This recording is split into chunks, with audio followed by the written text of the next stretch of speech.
comment s'harmoniser et cultiver la paix en soi en dormant. Ce qui est magnifique avec cette méthode, c'est que vous allez vraiment maximiser le temps passé à dormir, et on passe beaucoup de temps à dormir. Alors il y a beaucoup de personnes qui disent « Ah mais le temps qu'on passe à dormir, c'est du temps perdu, etc. » Non, il se passe beaucoup de choses pendant qu'on dort. Au niveau du subconscient, au niveau de l'astral, etc. Il se passe beaucoup de choses. Donc c'est jamais du temps perdu, mais on peut optimiser ce temps effectivement. Alors comment faire ça? Il va y avoir 2 points clés. Le premier, ça va être d'utiliser votre intention. Ça peut sembler évident comme ça, mais c'est vraiment le premier point clé. C'est-à-dire qu'au moment de vous endormir, il va falloir avoir cette forte intention, presque inflexible, parce que justement, quand on s'endort, ça va être ce moment où on va lâcher prise et on va se laisser aller. Donc ça va demander de garder un petit peu, dans une partie de nous-mêmes, cette intention-là. Cette intention de se diriger vers plus d'harmonie, vers plus de paix, plus d'équilibre, plus d'amour intérieur. Et le deuxième point clé, ça va être de ressentir ça. C'est très important parce qu'il ne s'agit pas seulement d'y penser avec son esprit, d'y penser avec sa tête. Il s'agit d'essayer vraiment de le ressentir en soi, okay, et de combiner cette intention avec des sensations autant que possible. Alors, je vais vous partager quelques exemples de comment moi je fais pour pratiquer ça de manière plus concrète, mais je vous invite vraiment à suivre ces 2 points clés d'intention et de ressenti pour trouver vos propres techniques spécifiques, parce qu'on est tous différents et on a tous des affinités un petit peu différentes, peut-être des sensibilités un peu différentes, et ça se manifestera naturellement de manière assez différente, propre à chaque personne. Et donc, je pense que le mieux, c'est de vraiment suivre ces 2 points clés qui sont assez larges et qui vont vous permettre de trouver plus spécifiquement les techniques qui sont propres à vous-même et qui marchent naturellement bien pour vous.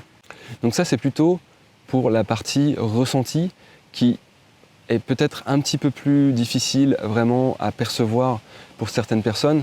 L'intention, tout le monde peut le faire, je pense, assez facilement. Mais donc, pour le ressenti, ce que j'aime bien utiliser, par exemple, moi, c'est la musique. On sait maintenant que tout est vibration.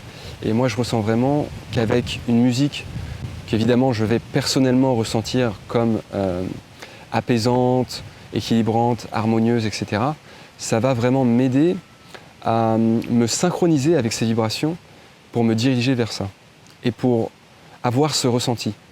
Alors, je vous partage les musiques que j'apprécie particulièrement en lien dans la description ci-dessous, mais je vous invite bien sûr à avoir votre propre avis et surtout à faire vos propres recherches et à sélectionner vous-même les musiques que vous ressentez vraiment comme profondément apaisantes, harmonieuses, etc., etc.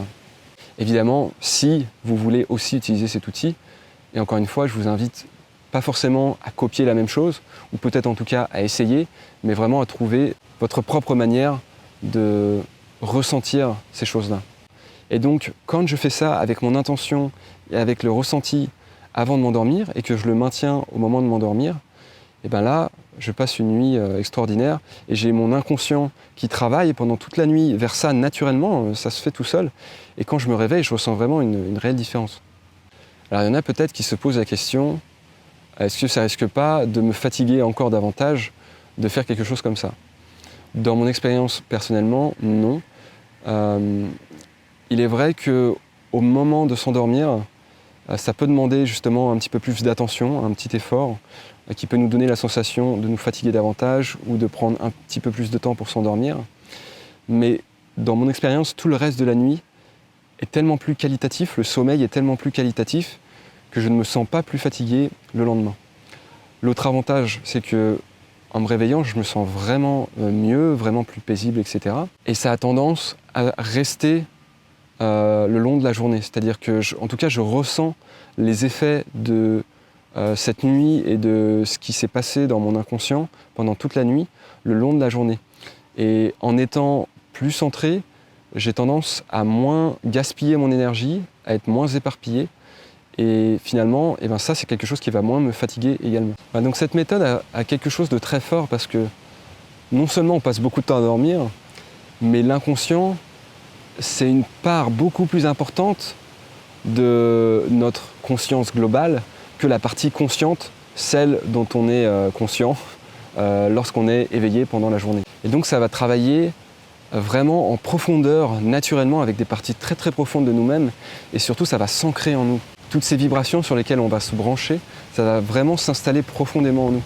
Et ça, c'est vraiment quelque chose de très très fort. C'est aussi quelque chose qui, avec une pratique régulière, va permettre vraiment d'ancrer ces vibrations, d'installer cet état de conscience, cet état d'être dans notre vie de tous les jours, de manière naturelle et sans avoir à faire beaucoup d'efforts. Et ça, c'est vraiment extraordinaire. Donc voilà, si vous voulez installer plus d'harmonie, plus de paix, plus d'amour, plus de calme, plus de bien-être, plus d'équilibre en vous au quotidien, eh ben, je vous invite vraiment à essayer cette méthode avec ces 2 points clés au moment de vous endormir, avec l'intention et le ressenti de vous orienter vers ces choses et de vraiment maintenir cette intention et ce ressenti jusqu'au moment de vous endormir. N'hésitez pas à poster vos questions en commentaire, à partager vos retours d'expérience en commentaire, encore mieux, à mettre un pouce bleu si vous avez aimé la vidéo, à la partager si vous pensez qu'elle peut aider quelqu'un, et enfin à vous abonner si vous voulez en voir d'autres similaires à celle-ci. A très bientôt pour une nouvelle vidéo.